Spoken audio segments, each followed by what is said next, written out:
Hello viewers, স্বাগত এই যে সামনে ইউটিউব চ্যানেলের একটি নতুন ভিডিওতে।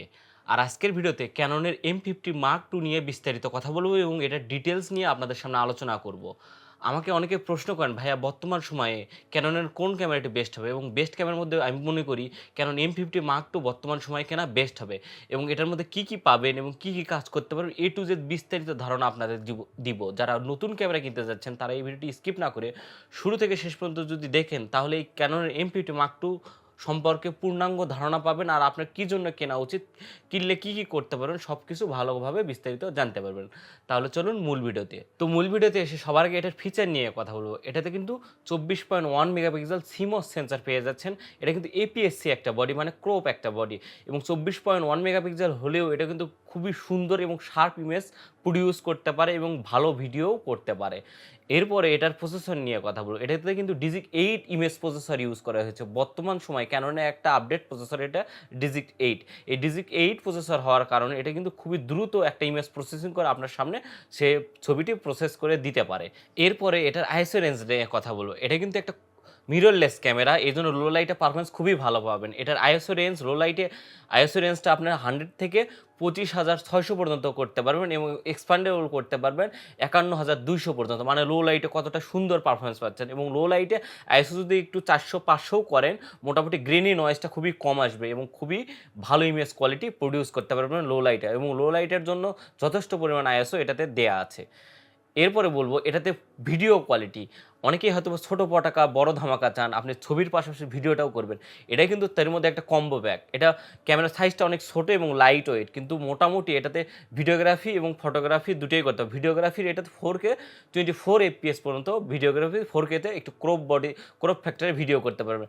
এছাড়া ফুল এইচডিতে যদি ভিডিও করেন 120 FPS, 16 FPS, 30 FPS, মোটামুটি কয়েকটা ভেরিয়েন্টেই খুবই ভালো কোয়ালিটির ভিডিও করতে পারবেন। এরপরে সবচেয়ে ভালো গুণ এটার কি জানেন? এটাতে হচ্ছে অটো ফোকাস সিস্টেমটা। এটা dual pixel AF auto focus use করা হয়েছে, কেননা একদম আপডেট অটো ফোকাস, এবং এটাতে আই অটো ফোকাসটা খুবই ভালোভাবে কাজ করে।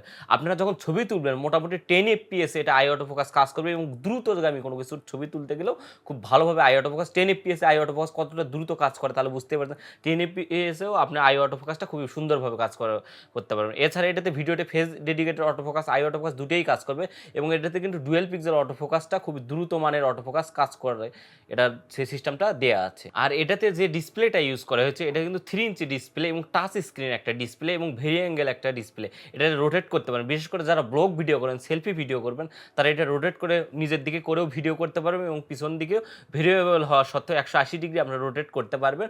মোটামুটি সুন্দর একটা ডিসপ্লে দেওয়া আছে 3 ইঞ্চি, এবং যথেষ্ট শার্প ইমেজ কোয়ালিটি প্রডিউস করে আপনার যেটা দেখতে পারবেন সেটাই। আর এটাতে কিন্তু ইলেকট্রিক ভিউ ফাইন্ডার ইউজ করা হয়েছে। ইলেকট্রিক ভিউ ফাইন্ডারের সুবিধা কি জানেন? আপনি ইলেকট্রিক ভিউটা, আমরা মূলত ডিএসএলআর ক্যামেরাতে যে ভিউ ফাইন্ডারগুলো দেখি এটা হচ্ছে প্রিজমিক ভিউ ফাইন্ডার, যেটা হচ্ছে কি আপনারা সামনে যেটা দেখবেন সেটা আপনার কাচের মাধ্যমে আপনার সামনে প্রডিউস করবে। কিন্তু ইলেকট্রিক ভিউ ফাইন্ডার কি জানেন? আপনারা যখন ছবি বা ভিডিও করবেন এবং ভিডিও করার সময় ইলেকট্রিক ভিউ ফাইন্ডার আপনি ভিডিওর কোয়ালিটিটা দেখতে পারেন, ভিডিও কোয়ালিটি কেমন হচ্ছে, এবং ক্যামেরার যত প্রকার সেটিংস আছে, এটার মেনু সিস্টেম আছে, সেটা আপনার ভিউ ফাইন্ডার দিয়েও চেঞ্জ করতে পারেন। এবং ভিউ ফাইন্ডারটা ইলেকট্রিক ভিউ ফাইন্ডার হওয়া সত্ত্বেও সামনে যেমন ইমেজ কোয়ালিটি এবং ছবিটা তুললে যেমন আসবে ঠিক হুবহু তেমনই আপনার সামনে ওই ভিউ ফাইন্ডারে দেখাবে। এই জন্য ইলেকট্রিক ভিউ ফাইন্ডারের এই একটা সুবিধা মিররলেস ক্যামেরাতে, এবং যে সুবিধাতে আপনার M50 Mark II-তে আপনার এই পূর্ণাঙ্গ সুবিধাটা পেয়ে যাবেন। আর এরপরে এর কানেক্টিভিটি নিয়ে কথা বলবো। এর সাইডে দেখতে পারবেন একটা ওয়াইফাই চিহ্ন দেওয়া আছে। এটা তো ওয়াইফাই, ব্লুটুথ এবং সি টাইপ দিয়ে আপনারা যে কোনো পিসি বা ল্যাপটপে পারাপার করতে পারেন, এবং ওয়াইফাই, ব্লুটুথ অ্যাপসের মাধ্যমে, কেননা যে কানেক্টিভিটি অ্যাপস আছে এই অ্যাপসের মাধ্যমে ক্যামেরাটি কন্ট্রোল করতে পারেন, ভিডিও রেকর্ড করতে পারেন, ছবি তুলতে পারবেন, এবং অ্যাপসের মাধ্যমে আপনার ছবি বা ভিডিওর ফাইল পারাপারও করতে পারবেন। আর এটাতে চার্জ করার জন্য USB-C টাইপ দেওয়া আছে, এবং এটাতে কিন্তু খুবই লাইট ওয়েট একটা ক্যামেরা, মাত্র 387 গ্রাম। বুঝতে পারছেন কতটা ছোট এবং কম্প্যাক্ট সাইজের। যারা বিশেষ করে লো লাইটে বা বিভিন্ন ট্রাভেলিং করেন, বড় সাইজের ক্যামেরা ক্যারি করতে পারবেন না, তারা এই M50 Mark II কিনতে পারেন।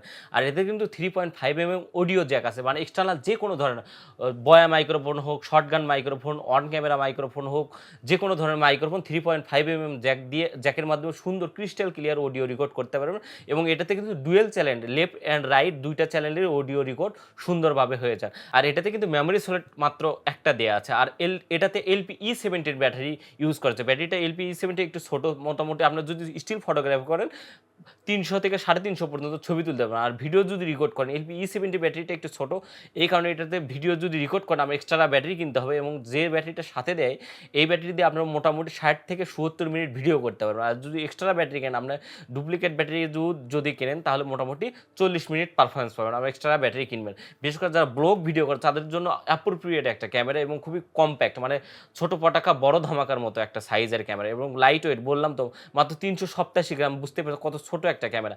আর এটাতে কিন্তু ক্যাননের এম মাউন্ট ইউজ করা হয়েছে। বিশেষ করে প্রিভিয়াস জেনারেশনের যদি আপনার ক্যাননের ডিএসএলআর থাকে, ইএফ মাউন্টের বা ইএফ-এস মাউন্টের যদি ক্যামেরা থাকে তাহলে অবশ্যই একটা কনভার্টার নিতে হবে। আপনি ভিল্টোরেক্সের একটা কনভার্টার নিতে পারেন, এম মাউন্টের কনভার্টার, বা ক্যাননের যে কনভার্টার এম মাউন্টের কনভার্টার এটাও নিতে পারেন। ভিল্টোরেক্সের একটা যদি কনভার্টার দেখতেই পাচ্ছেন, এইরকম একটা কনভার্টার নিলে মোটামুটি আপনি ৫,০০০ টাকার মধ্যে কনভার্টারটা পেয়ে যাবেন, এবং সকল প্রিভিয়াস জেনারেশন 85, 50 ইএফ সিরিজের যে কোনো লেন্স এটাতে ইউজ করবেন এবং পারফরমেন্স পাবেন ১০০-তে ১০০।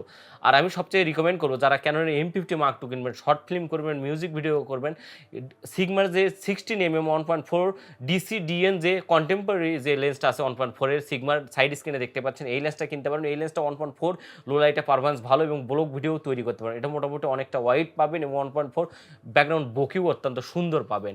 আর এটা এম সিরিজের যে কোনো লেন্স ইউজ করতে পারেন। এটাতে আপনারা যদি কিট লেন্স নেন ১৫-৪৫ একটা কিট লেন্স এর সঙ্গে দিবে আপনি যেখান থেকে ক্যামেরা কেনেন। আর এটা কিন্তু ৬০ থেকে ৭০,০০০ টাকা বাজেটের মধ্যে অ্যাপ্রোপ্রিয়েট একটা ক্যামেরা।